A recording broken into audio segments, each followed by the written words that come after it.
The Fennec is an overtuned monster in Warzone 2 and Modern Warfare 2, and you can use this thing at pretty much up to 30 meters, and it still fries. For an SMG, it should not be this strong. It's basically a shotgun up close, and like I said, you can use it at pretty much AR distance. I'm not going to waste any of your time really on this video. I want to just jump right into the build and not really show any more gameplay than what you've seen already. So let's jump into the loadout and then some tuning options that you want to keep in mind when you're going to put this gun on. But before I do that, if you guys enjoyed the video, please consider subscribing and like the video, please. It does really help out. Thanks. So I'm here in the gunsmith, and first things first, my perk packages are always going to be the Vanguard or the Spectre class. I've gone over this in a couple other videos. I personally go with throwing knives and flash grenades. Flash grenades are absolutely broken, and then I just use the P890. So for the Fennec, because of the high fire rate, the first thing you need is the magazine. You put that on the 45 round mag. There's no tuning options on this, but we'll go over the tuning at the end because they make the world of a difference. Now next is going to be the ammo type. I go with the armor piercing rounds on all of my SMGs. That's pretty standard. Don't fall into the hollow point trap. Now as for the barrel, pretty simple. There's one main option here, and that's going to be the ZLR 16.5 inch ignition barrel.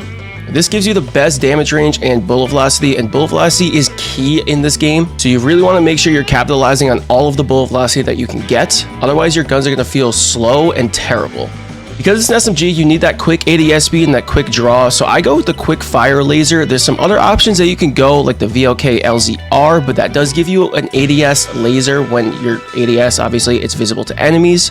But the good thing about the VLK is that you do get some more sprint to fire speed, which does help in close range encounters. But for purposes of this build, I'm gonna go with the quick fire. Now for the last attachment, hang on, I need some coffee. For the last attachment, there's a couple things you could do, and that's either an optic or a stock. If you're gonna go with the optic, then I suggest the Cronin Mini Pro, but in my opinion, you don't need an optic. The iron sights on this gun are incredibly clean and super easy to use. So instead of the optic, I go with a stock, and on the stock route, I go with the Agile Assault 7. What this does is gives sprint speed, aim walking speed, so strafe speed, aim down sight speed, and crouch movement speed, but that's only if you're a sentinel, you need that. All right, so let's jump into the tuning of all of these attachments. It's pretty straightforward. Most of the things are going to be up and to the right, but there are some that differ, so let's go over them here. So for the armor piercing rounds on all of your SMGs, like I said, use these, put bullet velocity and damage range. And for your ignition barrel, the barrel on all of the SMGs, you go aim walking speed as well as damage range. This helps with the strafe speed side to side and gives you a bit more damage range. You can't tune any of the lasers, unfortunately. If you're going with the Cronin Mini Pro or an optic, then my tuning suggestion is to go far and aim down sight speed.